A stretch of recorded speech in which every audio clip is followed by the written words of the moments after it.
और पुण्यात्माओं, एक बात याद रखना, अब ये भक्ति युग शुरू हो गया सन 1997 से। अब शुरुआत है, सूर्य उदय होता है तब इतनी रोशनी नहीं होती, जब शिखर में पहुंच जाता जब देखा प्रकाश इसका।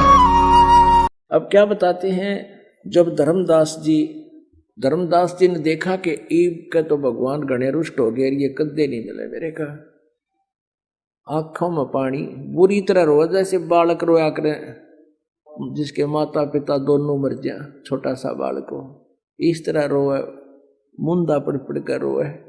ऊपर ने देखा कभी इधर देखा, अन्नू देखा कहीं पीछे तो नहीं छुप गए मेरा। अब वो वृंदावन भी छोड़ दिया, वृंदावन से फिर बरसाने जाया करें, मथुरा से वृंदावन, वृंदावन से बरसाने जरूर जाते हैं। जो कहते हैं बरसाने में राधा जी हुई थी, और राधा जी की सिफारिश लुवानी जब श्री कृष्ण मिल रहे हैं थरा गजब हो, ये के बना दी दंत कथाएं।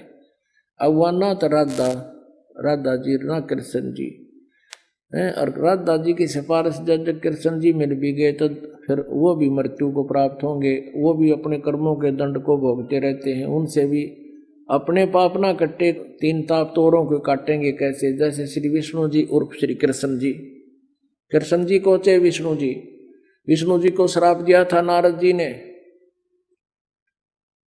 कि जब उसको बंदर का मुंह लगा दिया था कि तू एक जीवन अपनी पत्नी की वियोग में बितावेगा, वो श्राप भी वो ना काट सका, सारा जीवन भोगना ही पड़ा। फिर श्री राम रूप में विष्णु जी ने मारा था, सुग्रीव का भाई बाली को मारा था, और वो भी उसने भोगना पड़ा। श्री कृष्ण रूप में उस बाली वाली आत्मा ने शिकारी बनकर श्री कृष्ण जी के पैर में तीर मारा, विषाक्त तीर, और भगवान श्री कृष्ण जी की मृत्यु हुई। तो इस प्रकार इस ज्ञान को भी समझकर नहीं मानते, सारा कुछ बता दिया फिर भी वो कहता है मेरे तो समझ में ना आई, तो दूसरा तरीका अपनाया परमात्मा ने। अब परमात्मा वहां से चल पड़े तो रोता है धर्मदास, तावा रोवत धर्मनि नागर, कहाँ गए मेरे सुख के सागर। अब जैसे पुण्यात्माओं, आप किसी एसी कमरे में बैठे हो और लाइट चली जा, फिर देखा पसीना पसीना बुरा हाल हो जा। तो ऐसे ही जब परमात्मा साथ बैठे थे, उसकी आत्मा में अलग से एक उमंग थी, एक न्यारी खुशी थी, क्योंकि मालिक का गुण है जीव को, स्वाभाविक उसके आसपास बैठा हुआ व्यक्ति आप पर सुखी हो जाता, जैसे चंदन के पेड़ के पास स्वाभाविक उसमें से सुगंध निकल रही होती है। अब फिर वहां रोने लग गए। अब क्या कहता धर्मदास, त्रिदेवन की महिमा अपारम, ये हैं सर्वलोक करतारम। सारा ज्ञान सुनकर फिर ये बकवाद करने लग गया, सुन जनता क्यों बात बनावे, झूठी कहानी मोए सुनावे। मैं ना बानो बात तुम्हारी ही, मैं सेवत हूँ विष्णुनाथ मुरारी। शंकर गौरी गणेश पूजाऊं, इनकी सेवा सदा चितलाऊं। अब परमात्मा बोले अच्छा भाई इनकी कर ले तू, अपन चले। अब फिर उसका समझ में आएगी, वो कौन तरेगी। ऐसी स्थिति होगी जैसे एसी रूम में बैठे हुए की बिजली भाग जा और चारों तरफ तो बंद हो। तावा रोवत धर्मनि नागर, कहाँ गए मेरे सुख के सागर। तावा लीन भये निर्बानी, मगन रूप साहेब सैलानी। परमात्मा एकदम अंतर ध्यान हो गए। तावा रोवत धर्मनि नागर, कहाँ गए मेरे सुख के सागर। अधिक वियोग हुआ हमसे ती, जैसे निर्धन की लुट जा खेती। जैसे गरीब आदमी मुश्किल से खेती तैयार करे और उसने कोई लूट ले जा लफंडर, फिर वो सारा एक वर्ष के लिए भूखा मरे, उसको बहुत दूर तक याद आती है, मरेंगे बच्चे भी भूखे मरेंगे। तो कहता है आज मुझे इतना कष्ट हो गया जैसे निर्धन की, एक गरीब आदमी की कोई खेती चुरा ले जा, कणक ठा ले जा। ये भगवान आपके बिछुड़ने से अब मुझे ऐसा आभास हो रहा है, ऐसा वियोग हुआ हमसे ती, जैसे निर्धन की लुट जा खेती। कल्प करे और मन में रोवे, दसों दिशा को वो मग जोवे। रोवे और घर चल पड़ा, मथुरा की ओर, ना बांधवगढ़ की तरफ।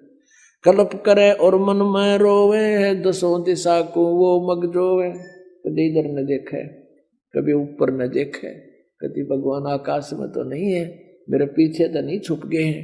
फिर ढूंढे, अमी से नाड़ी है तो ढूंढा डंडा था वो खो दिया, इसी अकल हमारे अंदर। कल्प करे और मन में रोवे, दसों दिशा को वह मग जोवे। अब क्या कहता है धर्मदास, हम जाने तुम देह स्वरूपा, हमारी बुद्धि अंधगर कूपा। ये भगवान, हमने तो आपको हमारे जैसी शरीर वाला मान लिया था, हमारी बुद्धि तो जेरे कुएं जैसी, अंधे कुएं जैसी है मालिक, हमारे अंदर कोई ज्ञान नहीं। हम तो मानुष रूप तुम जान्या, सुन सतगुरु का किया पियाना। ये भगवान, हमने तो आपको एक मानुष मान लिया था, मनुष्य। ये परमात्मा, आप चले कहाँ गए, एक बार बता दो, मैं वहीं आ जाऊंगा। और क्या कहते हैं, बेग मिलो कर हूं अपघाता, मैं ना जीऊं सुनो विधाता। या मुझे जल्दी मिलो मेरे मालिक, और आप नहीं मिलोगे तब मुझसे जिया नहीं जावे, क्योंकि ये साधना तो मैं कर नहीं सकता, ये तो क्लियर होली, ये तो डरे ढोने वाली बात है, और आगे का ज्ञान मुझे मिला नहीं। बेगी मिलो शीघ्र मिलो, कर हूं अपघाता, नहीं मिले तो मैं आत्महत्या करूंगा। मैं ना जीऊं सुनो विधाता, अगम ज्ञान कुछ मोहे सुनाया, मैं जीऊं नहीं अवगत राया। ऐसा ज्ञान सुना दिया जाता है, जिया ना जावे।